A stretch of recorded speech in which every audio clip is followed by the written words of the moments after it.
नमस्कार साथियों, मैं कुणाल आप सभी का संस्कृति आईएएस यूट्यूब चैनल पे स्वागत करता हूं। आज की वीडियो में हम लोग बात करने वाले हैं फरवरी और मार्च 2024 महीने में चर्चा में रहे इतिहास तथा कला और संस्कृति के विषयों के बारे में। तो देखते हैं कि इन दोनों महीनों में कौन कौन से विषय खास थे जिनसे जुड़ी हुई महत्वपूर्ण बातें आपको परीक्षा की दृष्टि से पता होना जरूरी है। आगे बढ़ते हैं और देखते हैं हमारा जो पहला विषय है। पहला विषय पहले प्रश्न के रूप में कह रहे हैं कि मां कामाख्या एक्सेस कॉरिडोर के संदर्भ में निम्नलिखित कथनों पर विचार कीजिए। तो मुख्य मामला हम लोग के पास में है मां कामाख्या कॉरिडोर का। पर क्यों? जाहिर सी बात है, कुछ ना कुछ मामला रहा होगा चर्चा में, तभी तो मामला आया ना, तभी तो विषय आया ये। तो देखिए, यहाँ पर जो चर्चा में आने का विषय था वह यह था कि हमारे प्रधानमंत्री नरेंद्र मोदी ने असम में मां कामाख्या एक्सेस कॉरिडोर की आधारशिला रखी थी, जिस वजह से पूरा मामला ये चर्चाओं में आ गया था।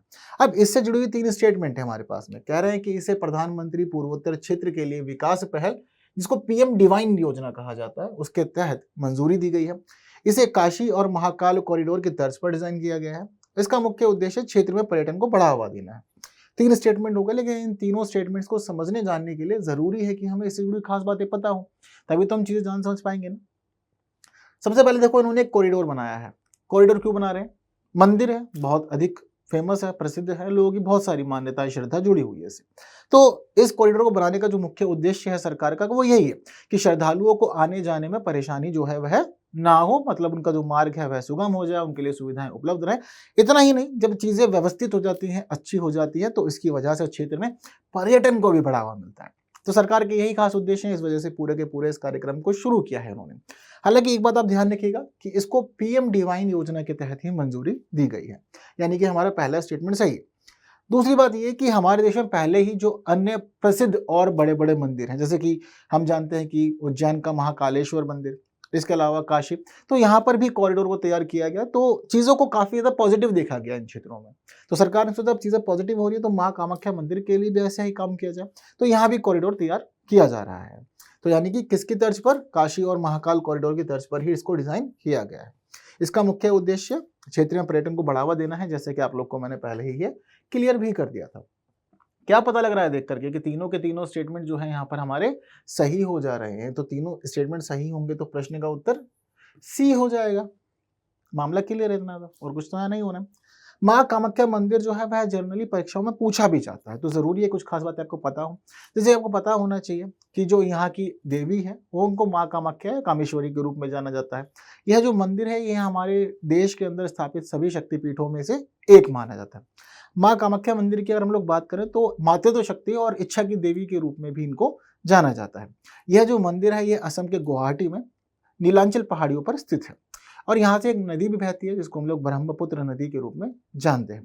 पहले स्थिति यह थी कि जो उसका ओरिजिनल मंदिर था, जो मुख्य मूल मंदिर था, वह ध्वस्त हो गया था, लेकिन बाद में दोबारा मंदिर को तैयार करवाया गया। 1562 में कोच राजवंश के राजा नर नारायण के द्वारा यह पुनर्निर्माण का कार्य किया गया था। और ये बात भी ध्यान रखिएगा कि इस मंदिर का उल्लेख हमें समुद्रगुप्त के इलाहाबाद स्तंभ लेख में भी देखने को मिलता है। और अगर समुद्रगुप्त के स्तंभ लेख में हमें इसका उल्लेख देखने को मिल रहा है तो समझ जाइए कि कितना ज्यादा प्राचीन है ये मंदिर। चीजें क्लियर है इतनी, तो हम लोग के प्रश्न का उत्तर आ ही गया है। मंदिर से जुड़ी हुई प्रमुख बातें भी आप लोगों ने समझ ली है। तो इन सभी चीजों को जानने समझने तो हम लोग एक काम करते हैं कि एक मेले के बारे में भी जान लेते हैं जो माँ कामाख्या देवी मंदिर पर हर साल लगता है। अबुबांची मेला आप लोगों ने सुना होगा। तो हर वर्ष जून के महीने में यहाँ पर 1 सप्ताह के लिए अबुबांची मेला लगाया जाता है, बहुत अधिक फेमस है। तो जनरली यहाँ से भी प्रश्न पूछे जाते हैं। आप लोग ये बात ध्यान रखिएगा कि ये जो मंदिर है इसको नीलांचल शैली में तैयार किया गया है। हालांकि इसमें 2 खास शैलियाँ हमें नागर शैली और सारा सैनिक शैली, जो खासतौर पर मुगल शैली के रूप में जानी जाती है, दोनों का ही मिश्रण देखने को भी मिल जाता है। तो इसके बारे में याद रखिएगा, मेला कौन सा लगता है और मंदिर से जुड़ी खास बातें और कॉरिडोर, यह सभी चीजें आपको पता होनी चाहिए, बेहतर है परीक्षा की दृष्टि से। ठीक है, तो उत्तर हम लोग का आ गया है। हम लोग बढ़ते हैं, हमारे दूसरे विषय को देख लेते हैं। इस विषय से जुड़ी कुछ खास बातें जो पता होनी चाहिए आपको, वह आपके सामने ही है। ठीक है, दूसरा विषय है हमारा कुटिया कोंद के बारे में। कह रहे हैं कि कुछ खास स्टेटमेंट है, उत्तर बताइए। पर कुटिया कोंद चर्चाओं में क्यों? तो देखिए, हम लोग बात कर रहे हैं फिलहाल फरवरी और मार्च के करंट अफेयर्स के बारे में। तो यहाँ पर एक करंट अफेयर का विषय जो है वह जनवरी, यानी कि 26 जनवरी गणतंत्र दिवस परेड से जुड़ा हुआ है। दरअसल जिस समय हमारे देश के अंदर गणतंत्र दिवस परेड 2024 का आयोजन किया गया था, तो उस समय जो कुटिया कोंद जनजाति है, इनके 2 खास व्यक्तियों को विशेष अतिथि के रूप में परेड स्थल पर आमंत्रित किया गया था। चीजें क्लियर हैं। तो इसी वजह से यह जो कुटिया कौन है यह चर्चाओं में आ गया था। अब यहाँ पर इनसे जुड़ी 3 स्टेटमेंट दे रखी है, जरूरी है कि हम लोग समझें। पहले कह रहे हैं कि यह झारखंड का विशेष रूप से कमजोर जनजातीय समूह है। देखो जनजातीय समूह तो ये है, इसमें कोई दो राय नहीं है, लेकिन झारखंड का नहीं है। यह कहाँ का है? यह ओडिशा का है। ठीक है, तो इस हिसाब से क्या हो जाएगा कि हमारे जो प्रश्न का उत्तर है वह, यह जो स्टेटमेंट है वह गलत हो जाएगा। ठीक, दूसरे में कह रहे हैं कि यह जनजाति भैंस बलि अनुष्ठान के लिए प्रसिद्ध है। जी बिल्कुल प्रसिद्ध है। कह रहे हैं कि इनमें स्थानांतरित कृषि या स्लैश एंड बर्न कृषि प्रचलित है। जी बिल्कुल प्रचलित है। तीनों ही स्टेटमेंट यहाँ भी ठीक। तो इस हिसाब से प्रश्न का उत्तर सी हो जाएगा, सिंपल है। तो हम लोग को याद रखना होगा ये सभी चीजें कि कुटियाकौंध ओडिशा की एक विशेष रूप से कमजोर जनजातीय समूह है। ये बात भी ध्यान रखिएगा कि इस जनजाति के अंदर परिवार अधिकतर एकल होते हैं या पितृसत्तात्मक ही होते हैं। हालांकि जनरली हम लोग देखते हैं कि जो जनजातीय समूह होते हैं यह प्रकृति की पूजा करते हैं, बिल्कुल इनमें भी शामिल है, लेकिन ये भैंस बलि के अंदर विश्वास रखते हैं। और इस अनुष्ठान को जो ये भैंस बलि देने की परंपरा है उसे ये जनजातीय लोग केतु कहते हैं। और ये पशु बलि इस वजह से देते हैं ताकि धरती माता को प्रसन्न कर सके। ये कार्यक्रम इसी प्रकार यहाँ पर चल ही रहा है। ठीक है, कोई डाउट यहाँ पर नहीं होना चाहिए। तो इनसे जुड़ी कुछ खास बातें आपको पता होनी चाहिए, वो कुछ इस प्रकार है। चीज़ों को समझ जान लीजिएगा। पीपीटी आप लोग को मिल जाएगी पीडीएफ, तो आप लोग वहाँ से भी पढ़ सकते हैं। हम लोग हमारा अगला विषय देखते हैं। कह रहे हैं ग्रंथ लिपि के संदर्भ में निम्नलिखित कथनों पर विचार कीजिए। अब ग्रंथ लिपि चर्चाओं में क्यों आई है जी? क्योंकि ये बात आप लोग को समझनी होगी कि जिस महीने के हम लोग करंट अफेयर को डिस्कस कर रहे हैं, इस दौरान एक खास इंसिडेंट तमिलनाडु में हुआ था।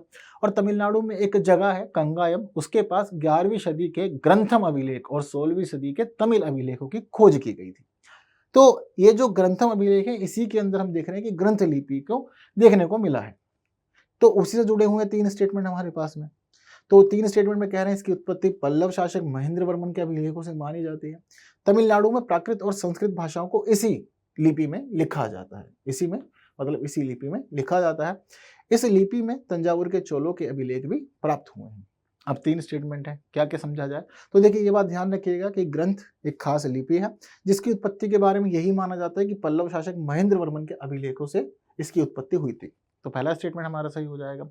वहीं हम लोग को जो ये अभिलेख देखने को मिलते हैं ना ग्रंथ लिपि के, यह जनरली कुछ खास जगह पे देखने को मिलते हैं महेंद्र वर्मन से जुड़ी, जैसे कि तिरुचिरापल्ली शैलकृत गुफाएं, या फिर इसके अलावा कुछ और गुफा मंदिर अभिलेख है। यहाँ सभी पे हमें देखने को मिलता है कि महेंद्र वर्मन ने अपने अभिलेखों को ग्रंथ लिपि में ही लिखवाया था।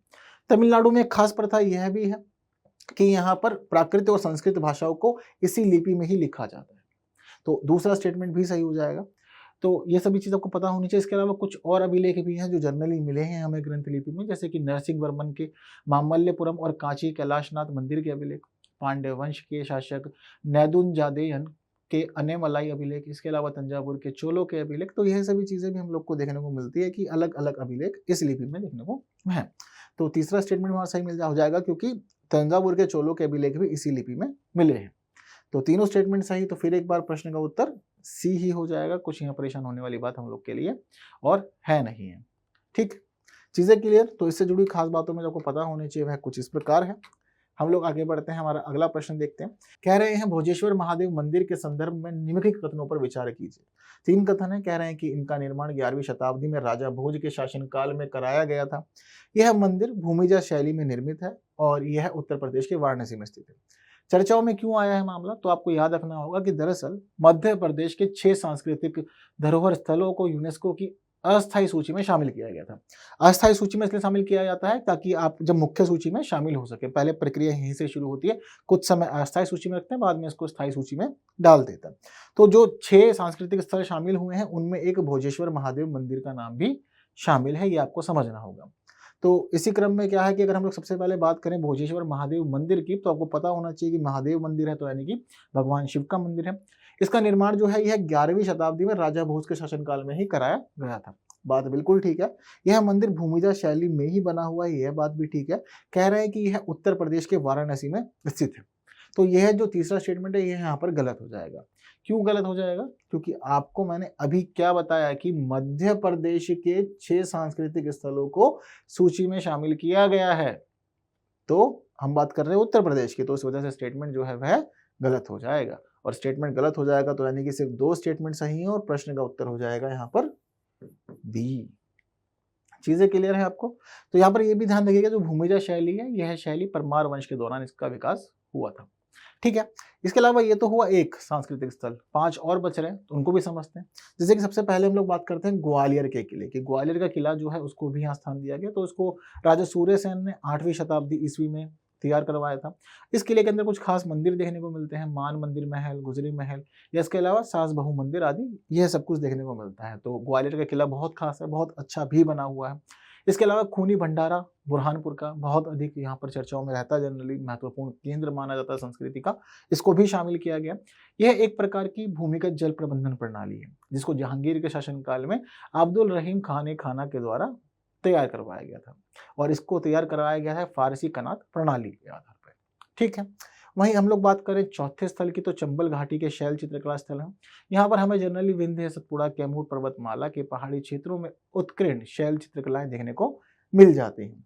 इसके अलावा हमारा जो 5वां स्थान है उसका नाम है रामनगर के गौड़ स्मारक, जो मांडला में है। गौड़ शासकों ने इनका निर्माण करवाया था, और यहाँ पर जो खास स्मारक है उनका नाम शामिल है मोती महल, राय भगत की कोठी, बेगम महल। इसके अलावा धमनार का ऐतिहासिक स्थापत्य कला समूह जो है वह 6ठा स्थल है।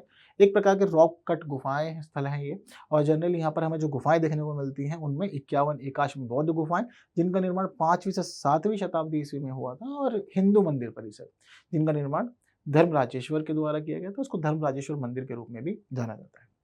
चीजें क्लियर हैं? अगर हम लोग यूनेस्को की सूची जिस प्रकार से बात करेंगे अस्थायी सूची में शामिल किया गया, तो उससे जुड़ी कुछ खास बातें आपको जाननी हो तो इस प्रकार ही है कि मुख्य सूची में शामिल करने से पहले अस्थायी सूची में रखते हैं। यहाँ पर देखा जाता है कि मानवता के लिए जो उत्कृष्ट सार्वभौमिक मूल्य के जो स्थल हैं उन्हें ही इस सूची में शामिल किया जाता है। आज के समय में भारत में 42 हो गई है इनकी संख्या, जिनमें से 34 स्थल सांस्कृतिक है, 7 स्थल प्राकृतिक है, और 1 स्थल ऐसा है जो मिश्रित है, यानी कि प्राकृतिक भी है और सांस्कृतिक भी। चीजें इतनी क्लियर? ठीक है। तो इससे जुड़ी खास बातें आप लोग इस रूप में देख सकते हैं, आप लोग के सामने है ये सब कुछ। हम लोग बढ़ते हैं, हमारे अगले विषय को देख लेते हैं। कह रहे हैं कोचरब आश्रम के संदर्भ में निम्नलिखित कथनों पर विचार कीजिए। अब कोचरब आश्रम जो है किसी न किसी कारण से चर्चा में रहा होगा, तो आपको याद रखना होगा कि देखिए प्रधानमंत्री के द्वारा कोचरब आश्रम का उद्घाटन किया गया था, तो उद्घाटन की वजह से चर्चाओं में आया, और फिर सभी विषय हम लोग को ये देखने को मिल जा रहे हैं। तो ये जो कोचरब आश्रम है गुजरात के अहमदाबाद शहर में स्थित है। ठीक है, तो इस वजह से पहला स्टेटमेंट सही हो जाएगा। कह रहे हैं इसे वर्ष 1915 में दक्षिण अफ्रीका से भारत लौटने के बाद महात्मा गांधी ने बनवाया था। तो देखिए जिस समय 1915 में महात्मा गांधी दक्षिण अफ्रीका से वापस आए थे, तो उन्होंने सबसे पहला आश्रम जो था वह कोचरब आश्रम ही बनवाया था। तो ये बिल्कुल ठीक है। हालांकि इस आश्रम को बनवाने में इनके एक और वकील साथी जिनका नाम था जीवन लाल देसाई, उन्होंने भी मदद की थी। तो मिलजुल के इन्होंने सारा का सारा काम संभाला था। कह रहे हैं कि वर्तमान में इसका प्रयोग गुजरात में केंद्रीय मंत्रियों के अस्थायी निवास के लिए किया जाता है, ऐसा कुछ भी नहीं है। आश्रम है, आप जा सकते हैं, देख सकते हैं बाकी सभी चीजें, लेकिन इस प्रकार से इसका प्रयोग नहीं होता। 2 स्टेटमेंट सही है, तो इसके हिसाब से बी हो जाएगा हमारे प्रश्न का उत्तर, है ना। चलिए, इससे जुड़ी खास बातें इस प्रकार है। अगला विषय है जो हम लोग का वह है गोरसम कोरा महोत्सव। तो चर्चाओं में क्यों आया था? क्योंकि अरुणाचल प्रदेश के तवांग जिले में गोरसम कोरा महोत्सव का आयोजन किया गया था, इस वजह से मामला सारा चर्चाओं में आया था। जरूरी है इससे जुड़ी कुछ खास बातों को समझे, जिससे कि हमारी स्टेटमेंट हमें पता लगे सही है या गलत है। कह रहे हैं कि अरुणाचल प्रदेश का एक प्रमुख त्योहार है। अभी मैंने आपको बताया कहाँ पे हुआ था इसका आयोजन, अरुणाचल प्रदेश के तवांग में ना, तो पहला स्टेटमेंट तो हमारा यहीं पे सही हो गया। कह रहे हैं कि इसे गोरसम चौटेन पर आयोजित किया जाता है, और इस वर्ष के महोत्सव की थीम जीरो वेस्ट फेस्टिवल थी। तो यह बात आपको ध्यान रखनी होगी कि इसका आयोजन जो होता है वह गोरसम चौटेन पर आयोजित ही किया जाता है इसको। ठीक है, तो आयोजन स्थल इसका यही रहेगा। इस वर्ष की जो थीम है वह बिल्कुल जीरो बेस्ट फेस्टिवल ही थी। तीसरा स्टेटमेंट भी सही हो जाएगा, और तीनों स्टेटमेंट सही होंगे तो प्रश्न का उत्तर सी हो जाएगा। आप लोग ये भी ध्यान रखिएगा कि इसका जो आयोजन होता है यह होता है गोरसम चौटेन। यह एक प्रकार का स्तूप है जो 93 फीट ऊंचा है, और इसका निर्माण बौद्ध भिक्षु लामा पाधार के द्वारा 13वीं शताब्दी में किया गया था। तो इस वजह से यह स्थान जो है वह खास तौर पे विशेष महत्व का है। ठीक है, चीजें इतनी क्लियर हैं आप लोग को, तो प्रश्न का उत्तर भी हम लोग का आ गया है। फेस्टिवल याद रखिएगा कहाँ मनाया जाता, ताकि चीजें पूछी जाए तो आपको परेशानी ना हो। तो इनसे जुड़ी कुछ खास बातें इस प्रकार ही है, और आज के सेशन में हमें इतनी ही बातें करनी थी। बाकी आगे की बातें अगली वीडियो में कुछ नए विषयों के साथ, लेकिन तब तक के लिए विदा दीजिए। Thank you so much.